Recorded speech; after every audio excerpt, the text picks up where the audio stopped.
Hey guys, and welcome to another episode of the Top Producers Nation Podcast. This, of course, is the podcast that is made for top producers, with top producers, and by none other than Tampa Bay's top producers. We are powered by the Tampa Bay Real Producers platform here in the local market of beautiful Tampa Bay, Florida.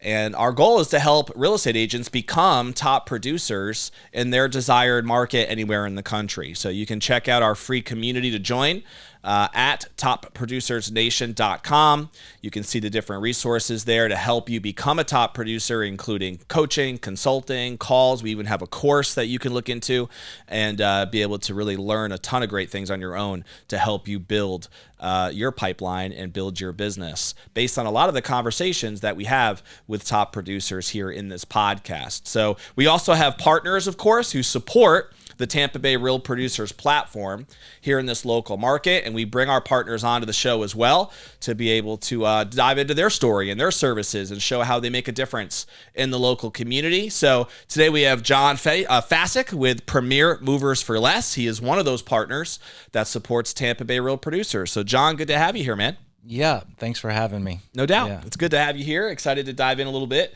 to your story and your show here. So why don't we talk with, start with just your background of how you eventually got to Tampa, if you didn't grow up here, and at some point what you did prior to starting Premier Movers for Less, and what caused you to start the company. Yeah, so we actually I was born in Akron, Ohio, moved down to Tampa when I was pretty young, 5 years old, so I consider myself a Tampa person.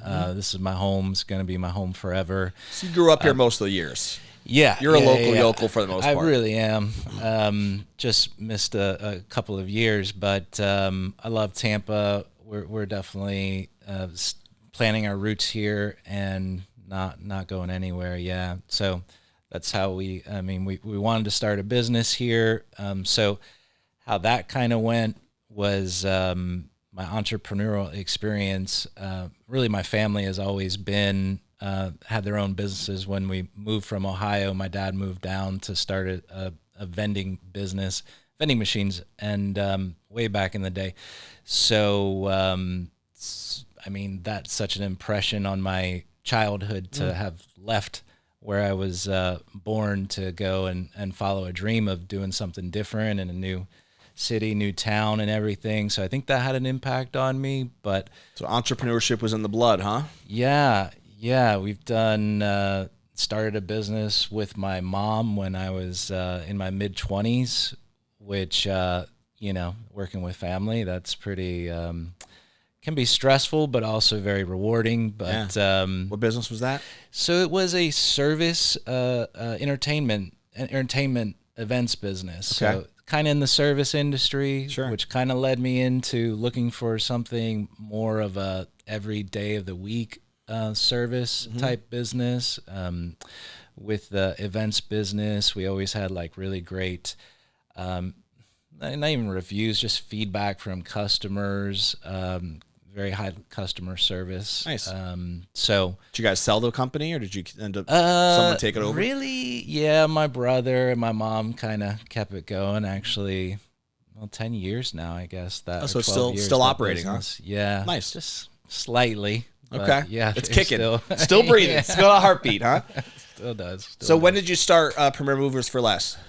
So 2019, right at the end, and 2020, we kind of started getting a little bit of traction. Right in the beginning stages of COVID, huh? Right during that time. And that was actually pretty good for the industry. I can imagine. From what I understand, Florida, moving must have boomed down in the free state of Florida at that time. Exactly. Yeah. Exactly. Oh my God, there's so many stories of folks from the Northeast coming down and buying homes cash. And yep. I'm sure plenty of the agents that follow this are gonna know about that for sure. That whole boom. But what caused you to start up the company? Did you have any background in the moving industry? What was it about it that intrigued you?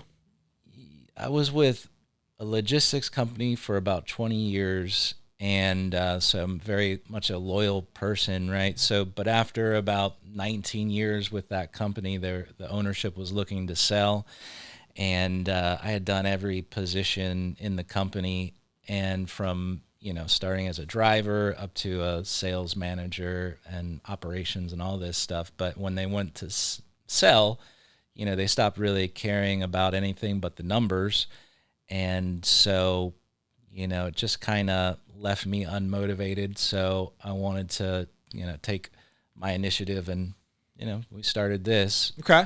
So it was. So the logistics background wasn't specifically moving, or was it? No. There was no moving, with the other logistics business. I couldn't have something too close with them. It'd be a conflict of interest. Right.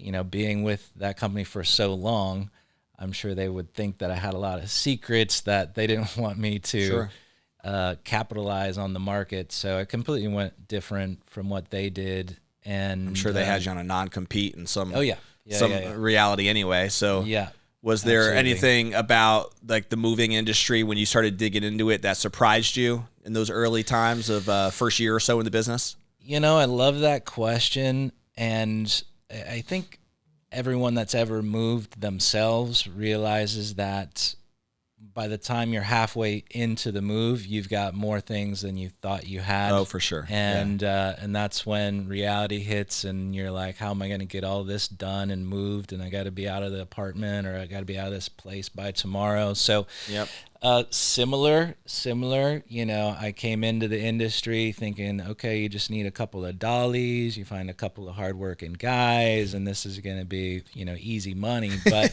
it's so crazy. It's, every move is very unique.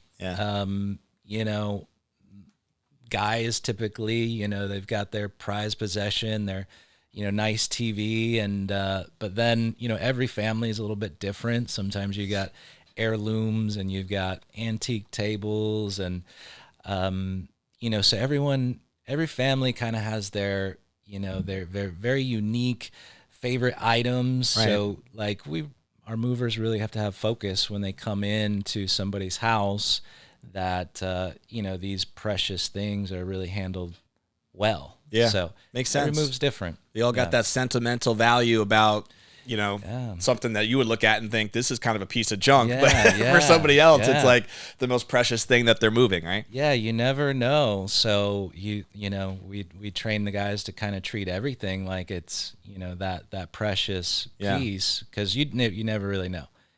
So are you guys mostly a Tampa Bay based moving company? Do you serve the whole state? Do you serve the whole country? All the above? What does that look like? I've been big into networking. So like we primarily focus on Florida, from Miami to Panhandle. We do all of Florida very well. For anything that we don't do well, we have partnerships with other companies around the country. So we network. I've got friends in California, Arizona, Georgia that have moving companies. So we're able to kind of connect the country. If it's not a good fit for us, you'll refer it out. I've done all the research already, from how much your pods are going to cost, how much. There's a company, Red Rover. So, we'll utilize whatever's the best equipment, whatever makes the most sense for a particular move. So, but your bread and butter is generally going to be local to within the state of Florida, it sounds like.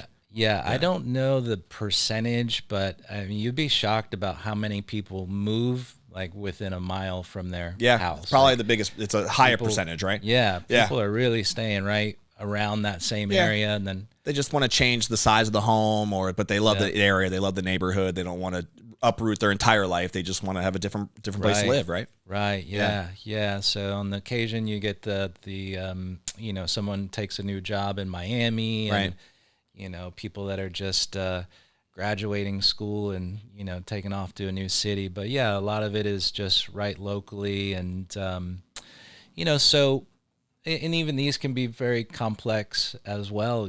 With a 2,000 square foot home, you're looking at 2 trucks. We've done local jobs with 4 to 5 trucks of items. Some of the big Bayshore luxury homes, those moves are pretty large and significant in their own right. But and you'll deal with those too, right? You'll do luxury, you'll do middle class, whatever the needs are. Yeah. We even move kids into USF every year, and the young folks, but apartments, we do large homes, Bayshore, and we love those.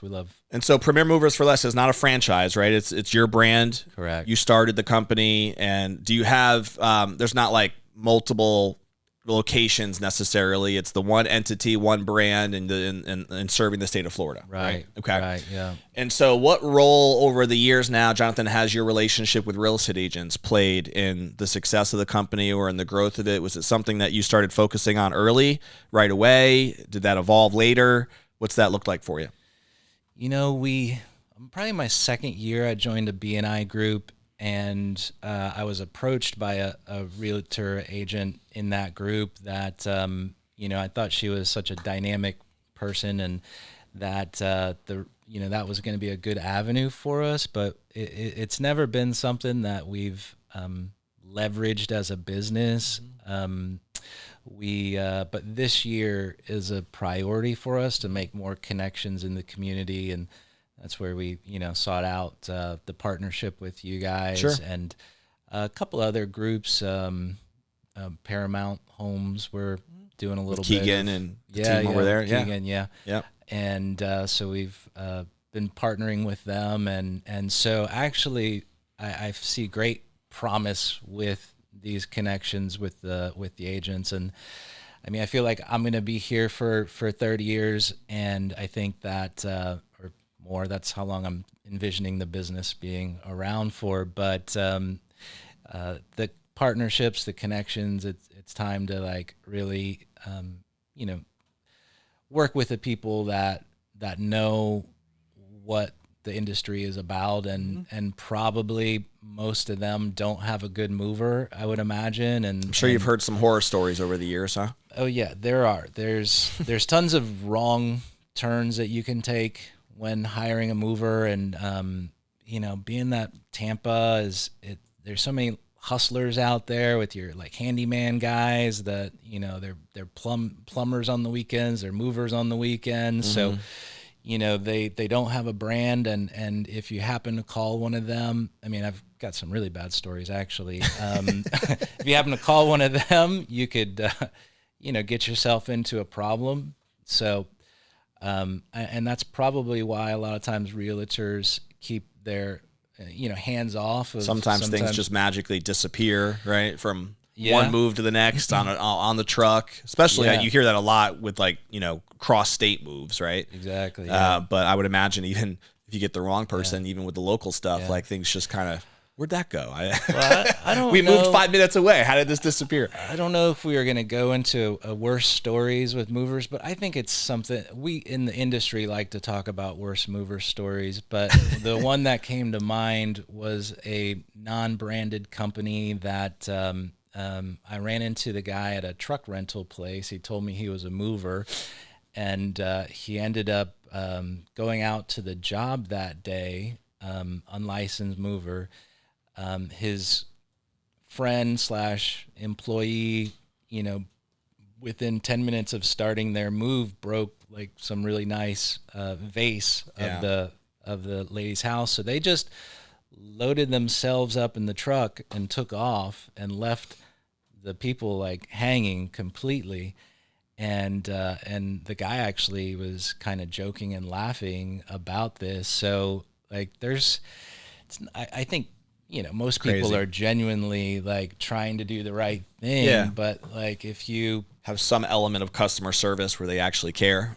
Right. Yeah. And that's like, if you're hiring a mover that's not a branded company, that's not on Google, that's not trying to do the right things, like you're putting yourself at a serious risk as a, as a homeowner. So totally. But, is there anything you feel like, John, that specifically for real estate agents should know in terms of what they should look for in wanting to partner up with a good quality moving company? Because especially with agents, I mean, their reputation's also at risk, right? If they're referring a company that's not following through with what they say, causing damage, like you said, or doing something that's just not going to be legitimate throughout the process. Anything come to mind that you think would be important that an agent should look out for? Yeah, totally. I mean, I think it comes down to, looking at the brand. For us, our reputation is everything. We're building a brand. There's a mover in town that I'm friends with some moving company owners here locally, but we joke about outside another moving company in the area that when they get a bad review, they start fighting and arguing with the client online on the reviews and on Not a Facebook. good look. And yeah, so I mean, look at their brand and do a little homework and make sure they have a website. You can look at ensure they have a license. For us, for every estimate that we send out, we send a copy of our license. We send, the Florida rules and regulations for liability coverage for the shipments. So, but ultimately for us, we want to have a personal relationship with the realtor where they know they can call us. And if they pick up the phone and call me, like I'm involved in the everyday, day-to-day, so I can make stuff happen. Yep. You are the sole owner of the company? Yeah. Yep. Yeah. The structure of the company now, is it employees that you have on the team? Are they subs? What does the structure look like?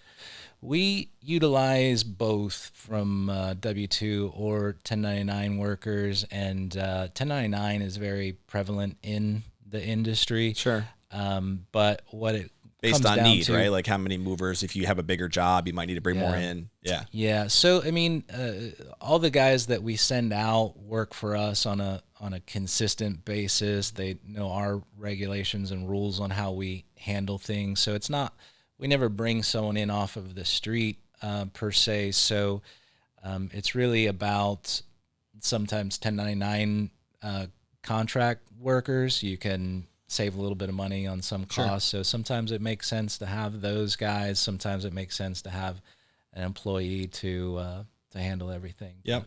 And do you own all your own trucks? Do you guys end up renting vehicles, or do you own your trucks as well?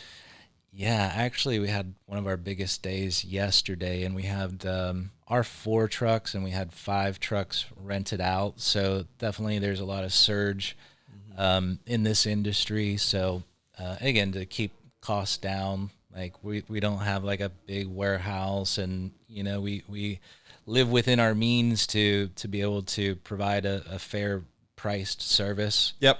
Yeah. So do you have any sort of a storage component at all to your service, if there's a need for that, or not yet? We don't have our own warehouse. We do have some partners that do have storage facilities that we connect with, and a lot of times what we see is short-term storage, like the house one's not closing on this day, and so you'll end up storing items on the truck for a day or two, and the reason being is you don't want to handle the furniture twice. Yeah. So keeps the labor cost down doing that, and actually that's where we needed so much extra equipment yesterday is we had 4 trucks with items being stored, 2 different large homes that makes sense. Hadn't closed. Yeah.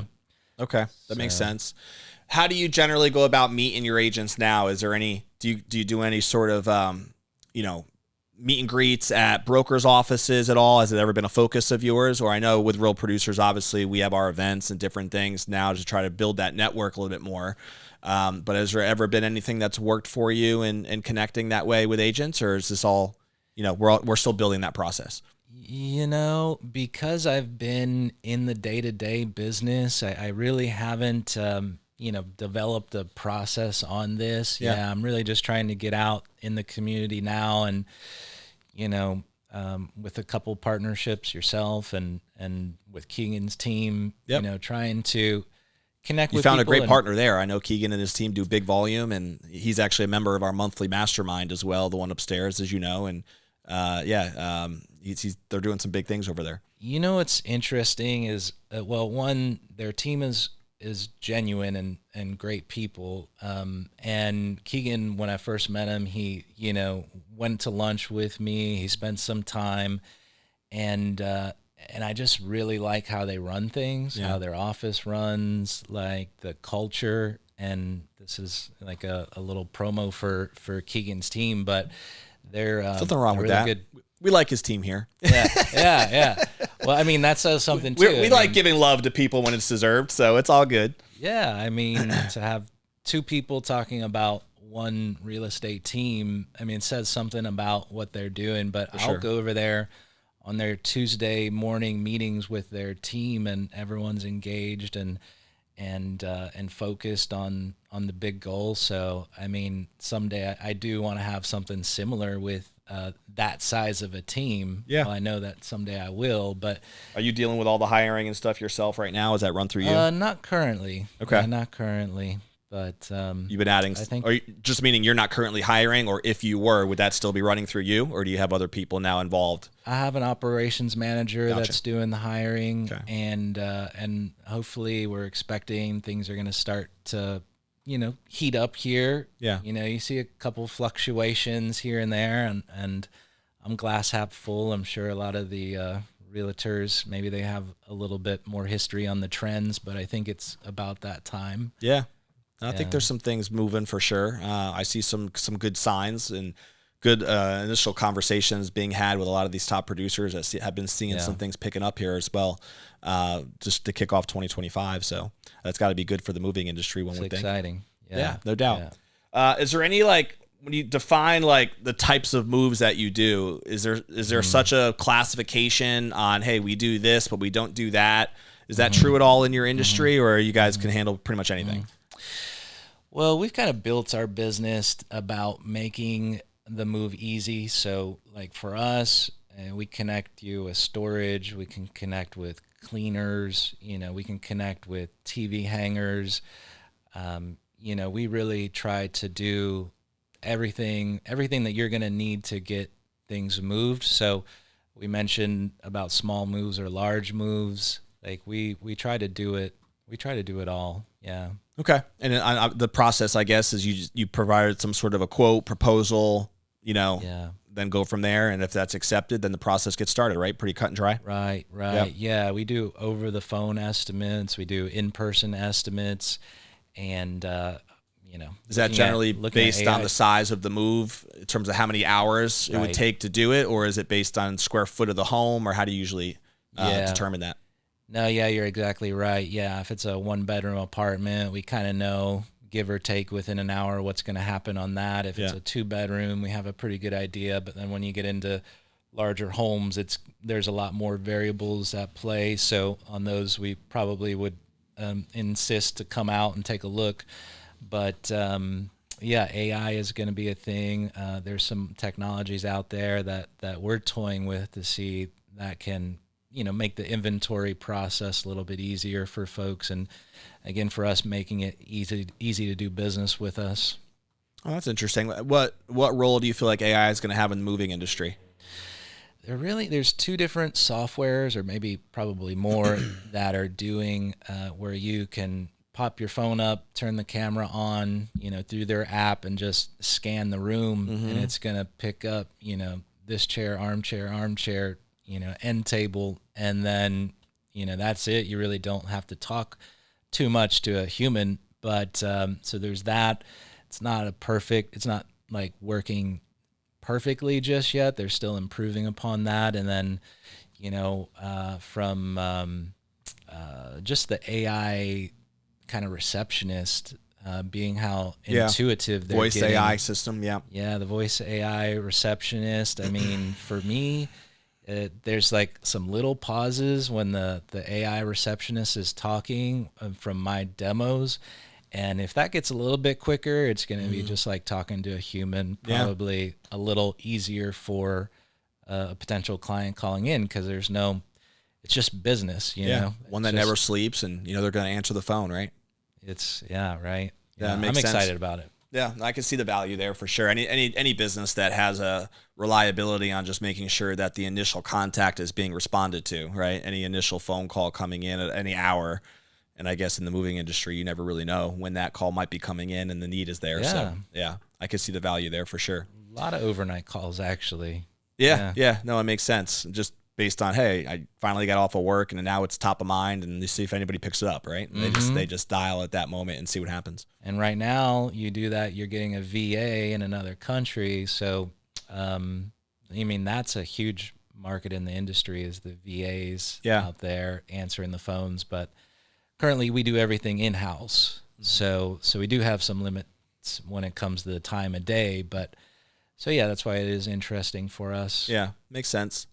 Now that you've had the company, Jon, for 6 years, I guess, right? You said 2019. Yeah. So, what's been the biggest challenge or challenges that you think you've had to face that either were surprising or not surprising? Anything come to mind? Well, like I mentioned, when we started, we were thinking, a couple of trucks or a couple of hand trucks, and everything's going to be easy. But there's challenges every day, every week, every month. We're very hungry and persistent to try to make this a successful business. And so where's your vision go with that? Where do you want it to go this year and beyond? This year, last year we just about 30% growth in the company. Realistically, we should see the same growth. I am wanting to stay, here and just expand on the business that we're doing. I'm not looking to open up in other branches or anything, but just finding more great movers.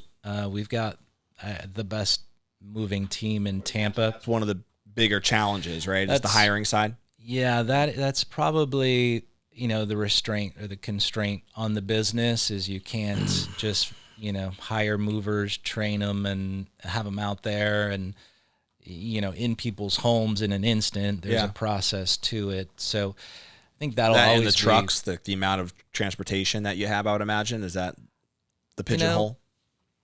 Probably similar with real estate agents, where it's leads are always something you want more of. You can always use more help. You can always use more equipment. It's about making everything kind of match up at the same time. And, challenges though, we challenge ourselves every day. Sure. We the art of running a business. There's daily challenges regardless. Yeah. Oh my God. Yeah. And again, like we have moves going on, 8 and 9 o'clock at night. We've had customers call us at midnight, and it's just day to day. Yeah, it's a challenge, but it's exciting to be doing your own thing, and I've got so much support from our team.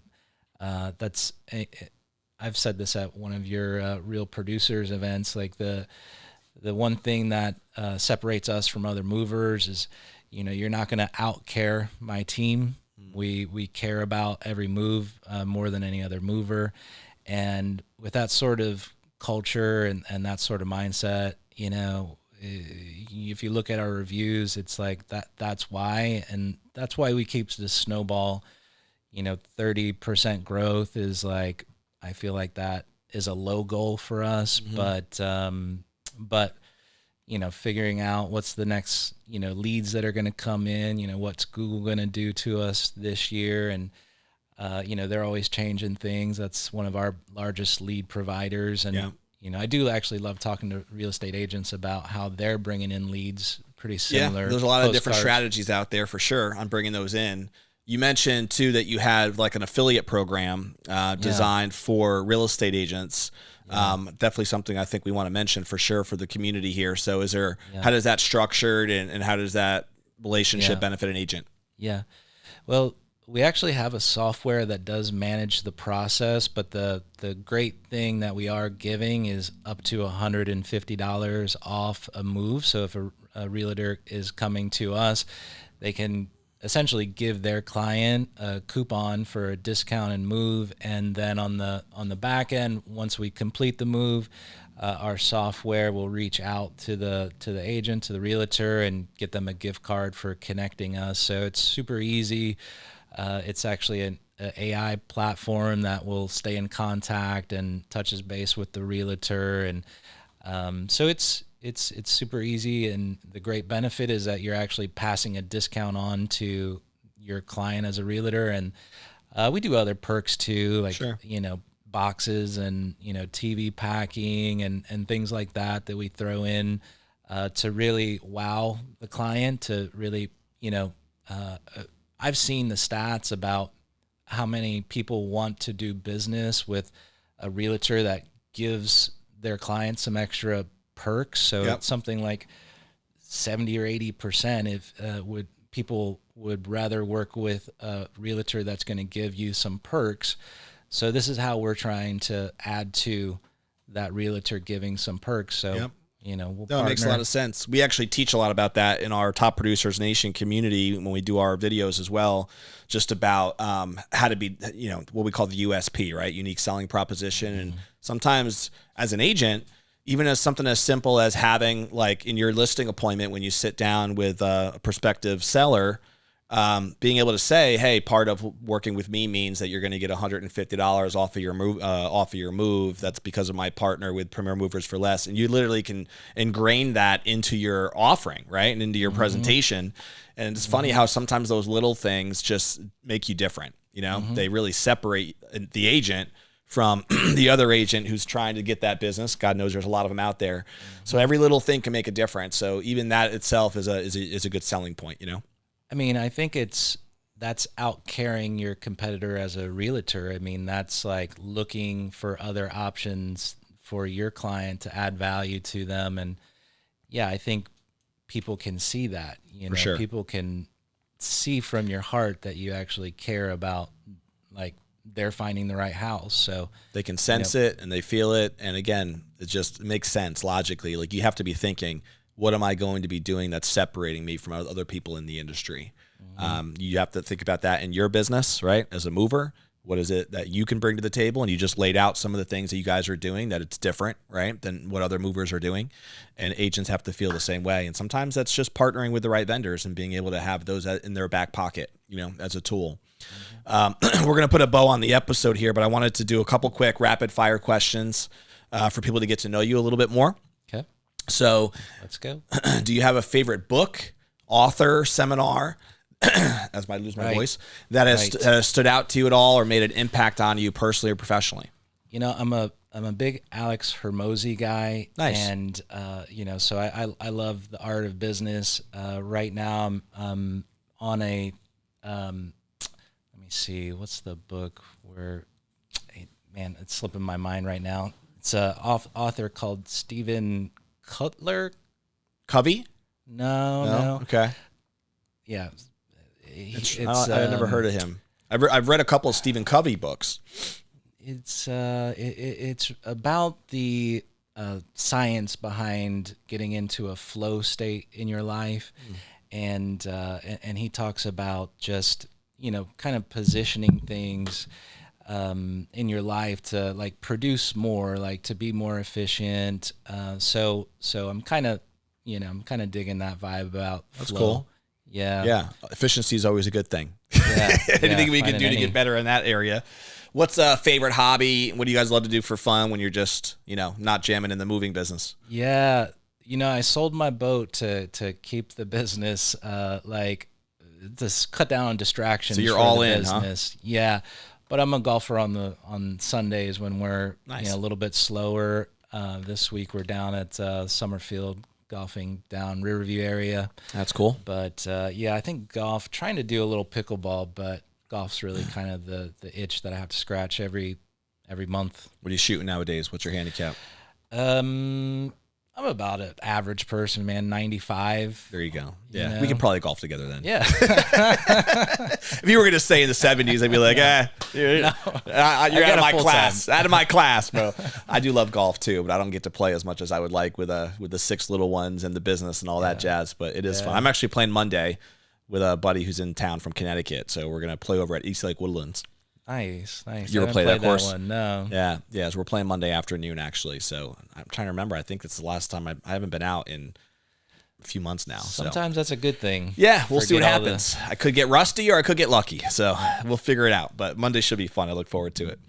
All right, my last question for you, Jon, is, hopefully many, many years from now when you're thinking back on your life, your business, what do you think you'd want that legacy to be? What would you want to be most remembered for, personally or professionally? What do you think would mean the most to you with that legacy? Wow, that goes like super deep for me. So right now I'm trying to be a coach to our people. I've got a couple of young guys, and there was a quote about like, if you make an impact on one person's life, that impact is felt by, however many people they know, and then the people that they know. Trickle down effect, yeah. And the trickle down. So in this business, in my position as an owner of a company, I have so much opportunity to, affect people in a positive way. So, my legacy, hopefully I'm not planning on having kids anytime that I can think of. So it's really about the people, that I interact with on a daily basis that can see my heart, that, can, build something that, a business, that we're all proud of. And so it's really about the impact in the community, partnerships with some, realtors would probably be another piece of that. So, and then, after that, right off into the sunset, retire and golf, probably up in the villages. Spoken like a single man. Are you married? Yeah, we're separating. At the moment, yeah. Okay, gotcha. No children involved in the family. Okay, all right. So soon to be single man, right? Yeah. That could actually take the time to golf and ride off into the sunset. You picked up on that one. Well, hey, that's all good, man. So that should hopefully provide some more time for the golf career, or the semi-golf career, right? And the business as well. It was good to have you here. So I'm glad we can dive in a little bit to the story. And, it's always fun to bring the partners on and just elaborate a little bit about your services and how you do add value to the real estate community. The way we end every episode is with a challenge to the audience. And so one of the things I want to make sure we do, though, is if somebody wanted to pick your brain, Jon, reach out to you about your services, business or whatever, what's the best way for someone to reach you? On social media, it's at Premier Movers for Less, or, give us a call at the office. I'm always here. So, find us on Google and hit me up, shoot us a text, and we'd love to chat. Cool. That sounds good. Simple enough. And we'll put that in the description as well, so people can easily see it there. But the way we end every episode is to challenge you. If you've watched this live stream on Facebook or on YouTube, or you're listening to this on any of the podcast platforms that we have out there, first off, make sure you subscribe to our podcast. Click the button below. That way you'll be notified every time a new episode drops, which is weekly in our cadence here. But what's one thing that you can take from our conversation today with Jon? Possibly you're an agent out there who really doesn't have a great moving partner yet in your Rolodex, right? If that's still the word we use in 2025. What is it that you can do to have a quick conversation with someone like Jon? It's probably a valuable thing, as we talked about, to have a great partner that you can even bring up in your listing appointments, that you can bring up to the people that are going to need moving services. And maybe that's even a free service, a free coupon that you can throw into that conversation that would help you stand out, right, from the other agents that are out there in the community. That's a great way to just be different and have that little something different that's going to maybe get you that listing. You never know. So what's it for you? Maybe it's the book recommendation that Jon threw out there that you can also pick up. But take action. Do something. Follow up. And get into that habit of building that muscle of taking action, so that way the time that you invested in listening to podcasts like ours will be worth it and make a difference in your life. We will see you, of course, on the next episode of the Top Producers Nation podcast. And in the meantime, check us out at topproducersnation.com to join the community if you're an agent and if you're committed to being a top producer in your desired market. Tons of resources are there for you to help you do that. We will see you on the next episode. Later.